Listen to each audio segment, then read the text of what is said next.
andito na naman po si Sister Irene upang maghatid sa inyo ng mabuting balita na nagmumula sa Biblia.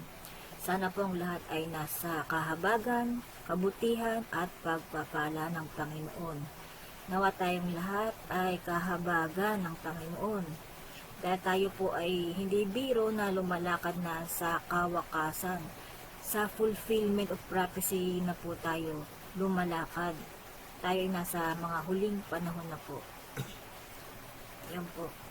At ang ating topic po sa ngayon, sa araw natin ngayon, ay yung kanang bisig ng Panginoon. Kanang kamay. Kung ano po ba ibig sabihin ng kanang kamay sa Biblia. Sa ibang termino sa Biblia, kung ano yung kanang kamay. Kung ano nga ba ito. Yan po. So, ako po ay nagpapasalamat nga pala na dumating na ang aking in-order na cancellation mic dahil po ang boses ni Sister Irene ay mahina. Lumalakas lang po ito pagka ako'y galit. Mahina po, may kahinaan ng boses ni Sister Irene. Bali, 3 weeks siya bago dumating ang mic na ito. Kaya hinintay-hintay ko rin po. So, dako po tayo sa sa awit. Psalm 98. Verse 1 to 2. Ating pong basahin. Ang Biblia 1978. O magsiawit kayo sa Panginoon ng bagong awit, sapagkat siya'y gumawa ng mga kagilagilalas na bagay. Ang kanyang kanan at ang kanyang banal na bisig ay gumawa ng kaligtasan para sa kanya. Kaligtasan daw po ang kanang kamay ng Panginoon. Ang ibig sabihin po ng kanang kamay ay kapangyarihan, kalakasan, katwiran, matuwid, powerful. Ayan po ibig sabihin yan. Sundan po natin ang mga kataga sa mga susunod na talata. Psalm 98 verse 1, yung kanina nating binasa, ngayon naman po ay verse 2. Ipinakilala ng Panginoon ng kanyang pagliligtas, ang kanyang katwiran ay ipinakilala niyang lubos sa paningin ng mga bansa. Yan po yung inihanda kong notes bago ko po diniscuss sa inyo. Yan po yung mga ginawa kong notes. Nakahilera na. Para hindi ko napubuklatin yung Biblia. So, dako po tayo sa Exodus chapter 15, verse 6 to 7. 12 and 13. Random verse po siya. Pagdating dito sa Exodus. Exodus chapter 15, verse 6. Ang iyong kanan, o Panginoon, ang iyong kanan, o Panginoon, ay maluwalhati at kapangyarihan. Kapangyarihan daw. Ang iyong kanan, o Panginoon, ay dumudurog ng kaaway, kalakasan. Verse 7. At sa kalakhan ng iyong karilagan, ay ibinubuwal mo yaong bumabangon laban sa iyo, binubuwal. Iyong ipinakikita ang iyong pag-iinit at nililipol silang parang dayami. Iyong iniunat ang iyong kanang kamay. Inuunat ang iyong kanang kamay, parang suntok. Unat ang kanang kamay. Mataas, malakas, makapangyarihan. Verse 12. Iyong iniunat ang iyong kanang kamay. Nilamon sila ng lupa. Verse 13 ng Exodus 15. Iyong pinapatnubayan sa iyong awa ang bayan na iyong tinubos. Noon pa lang, sa Exodus pa lang may pagtubos na. Sino po ba ang tumutubos sa buong mundo, kundi si Kristo lang? Sa Lucas 2:11 at Gawa 2:38. Si Kristo lang ang tagatubos. Si Kristo lang ang tagatubos sa atin, sa buong, sa langit man o sa lupa, sa buong mundo. Wala pong iba.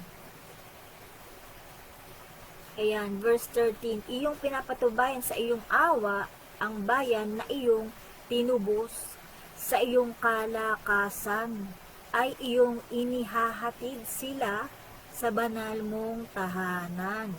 Dako naman po tayo sa Lucas 1:51. Siya ay nagpakita ng lakas ng kanyang bisig. Siya ay nagpakita ng lakas ng kanyang bisig. Isinambulat niya ang mga palalo sa paggunam-gunam ng kanilang puso. Sabi ni Lucas sa Bagong Tipan. So, sa Lumang Tipan naman po tayo kay Isaiah chapter 40 verse 10. Narito ang Panginoong Diyos ay darating na gaya ng makapangyarihan. Darating daw po. Si Kristo lang naman po ang darating.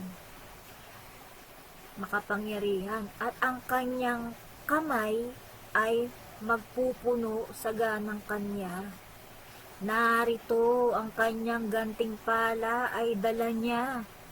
Pagdating niya, sabi daw. At ang kanyang ganti ay nasa harap niya. So, lahat po ng gagawin ng tao, mabuti man o masama, ay gagantihin ng Panginoon according sa ating mga ginawa. Yan po yun. Dako po tayo kay Isaiah chapter 41 verse 10. Huwag kang matakot sapagkat ako'y sumasa iyo. Huwag kang manglupaypay, sabi ng Panginoon, sapagkat ako'y iyong Diyos. Aking palalakasin ka, oo. Aking tutulungan ka, oo. Aking aalalayan ka ng kanang kamay, ng aking katwiran. Kanang kamay daw po katwiran ng Diyos. Ulitin po natin, huwag kang matakot sapagkat ako'y sumasa iyo, sabi ng Panginoon. Sabi kay Isaiah 41:10 yan ha. Huwag kang manglupaypay sapagkat ako'y iyong Diyos. Sabi niya, ako'y iyong Diyos. Aking palalakasin ka. Oo, sabi. Aking tutulungan ka. Oo na naman. Aking aalalayan ka ng kanang kamay ng aking katwiran, sabi ng Panginoon, ng kanyang katwiran. Sino po ba yung nagsasalita sa Isaiah? Hindi po ba sa sinabi ni Isaias na nakita niya ang Diyos, ang Panginoong Diyos nakaupo sa trono? Sa Isaiah chapter 6 verse 1 to 3 yan. Gaya ng mga nauna nating video, nakalagay po doon. At kinumpirma naman ni Juan sa Juan 1:37 hanggang 41. Yan, sa aking pagkakatanda. Juan 1:37 hanggang 41, sinabi naman ni Juan, kanyang kinumpirma, na ang Panginoong Hesukristo ang sinasabing Diyos ni Isaiah sa kanyang buong aklat. Kaya tama po ang nasusulat sa Lucas 24:44-46 at Mateo chapter 5 verse 17. Tama po yung nakasulat na yan na sinabi ni Kristo na ang tungkol sa akin ay isinulat ni Moises at ng mga propeta. sa Biblia ang mga bagay na tungkol sa akin. Ano po ba sinulat ni Moses kundi simula Genesis hanggang Deuteronomy. Deuteronomy, yan po ay tinatabag na Torah sa mga Muslim. Torah, yung 5 books of Moses na yan. Genesis, Exodus, Leviticus, Numbers, and Deuteronomy. Yan po yung aklat ni Moses. Nasa sulat. Ano po bang sinulat ni Moses?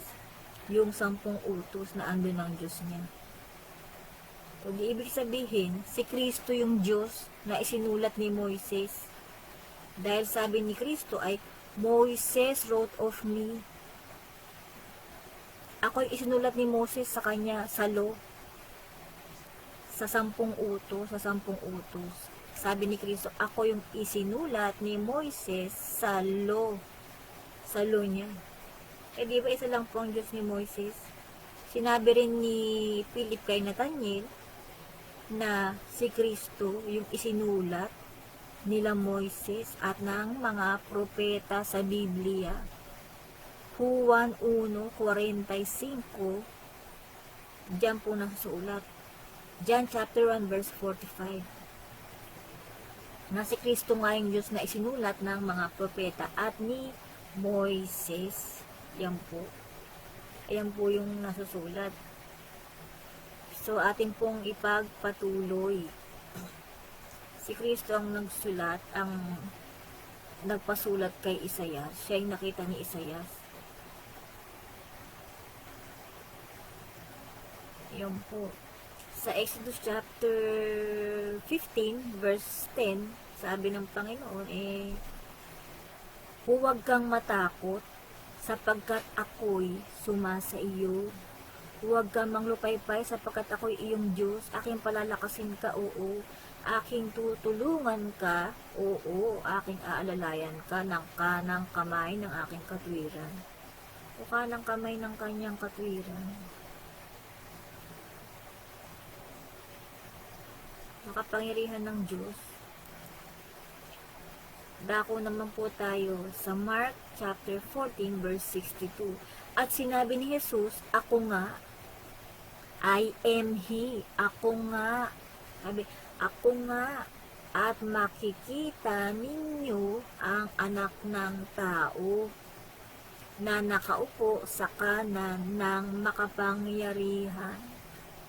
Kanan daw po, nakaupo sa kanan ng makapangyarihan. Ito po yung sinasabi ko kanina. At pumaparito na nasa mga alapaap ng langit. Ayan po yung sinasabi natin kanina na simbolo. Ang nakita pong ito ay simbolo na ni Kristo na nakaupo sa kanan ng Espiritu. Siya yung Lamb. Yung nakitang kordero sa Apokalipsis. Si Kristo yung Lamb. Symbolical meaning po nito na nagkatawang tao na sinakripisyo ang kanyang katawan bilang katawang tao. At yung Espiritu ay ng pagkaama niya. Na sinasabi nga po sa Isaiah chapter 9 verse 6 na si Kristo ay yung walang hanggang Ama, walang hanggan. Ano po ba ang walang hanggan? Ibig sabihin ng walang hanggan ay walang pasimula, walang pinagmulan gaya ng tao. Walang pasimula. So wala pa tayo sa mundo, ang Panginoong Hesukristo, bago tayo niya lalangin, ay wala siyang pinagmulan talaga. Everlasting Father. Si Kristo sa Isaiah chapter 9 verse 6, everlasting, walang hanggang Ama. Ayan po yun. Ama siya doon. Siya yung ipinanganak at gumanap bilang bata sa sabsaban. Kunyari, ipinanganak para lang ganapin ang mga propesiya ng mga propeta sa Lucas chapter 24 verse 44 to 46 at Matthew chapter 5 verse 17. Yan po yung mga nakasaad. So, yun po yung kanang kamay. Kanang kamay na makapangyarihan. Yung nagsimbolo na si Kristo yung tupa at yung pagka-espiritu ng pagkaama. Everlasting Father. Marami po sa atin napupurol pa rin sa pag-aaral dahil sinabi na nga po ng Biblia na si Kristo ay everlasting, walang pinagmulan. Kailangang ganapin lamang ang propesiya. Walang pinagmulan si Kristo Jesus. Pero pinipilit nila na nagkatawang tao pa. Oo, nagkatawang tao ang Panginoong Kristo nung dumalaw kay Abraham sa Genesis chapter 18. Pero yung pinapalabas ng tao na ipapanganak pa galing kay Maria, 2 beses pinanganak ang Panginoong Kristo sa kanila, ayan po ang hindi mahirap. Alalahanin po natin, nang 12 years old yung batang ipinanganak ni Maria ay nawala. Pagbalik niya, nawala siya. Pagbalik niya, ay Panginoong Kristo na ang pumulit. Fulfillment of prophecy lang yung kailangan maganap. Kunyari may ipinanganak. Ayan po ang dapat nating pakaisipin. Tuloy po natin sa Mark chapter 14 verse 62. At sinabi ni Jesus, ako nga at makikita ninyong anak ng tao na nakaupo sa kanan ng makapangyarihan at pumaparito na nasa mga lapaak ng langit yun. Hebrew chapter 1 verse 3 naman po, basahin natin. He is the radiance of the glory of God. Tagalogin po natin. Palibasay, siyang sinag ng kanyang kaluwalhatian at tunay na larawan ng kanyang pagka-Diyos. Tunay daw na larawan ng pagka-Diyos ay si Kristo nung bumaba sa lupa. Dahil po ang Espiritu ay hindi po natin nakikita. Kaya nga po kailangan magkatawang tao para visible sa ating mga mata.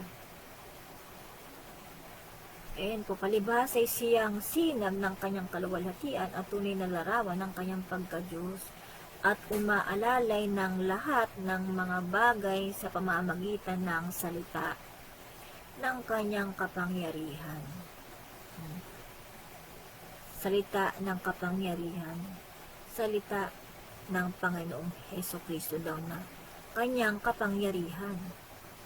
Ng kanyang magawa na ang paglilinis ng mga kasalanan ay lumuklok sa kanan ng karangalan sa kaitaasan. Ang kanyang magawa ang kanyang paglilinis ng mga kasalanan. So, nung pagka ang Panginoon ay ipinako sa krus, yung nilinis na ang ating kasalanan, yung inalay niya ang kanyang sarili sa krus, na ibig sabihin ng paglilinis ay magkakaroon ng repentance ang tao pag gumawa ng kasalanan. Yan yung mga nasa Diyos pa, nagkakaroon ng konsensya.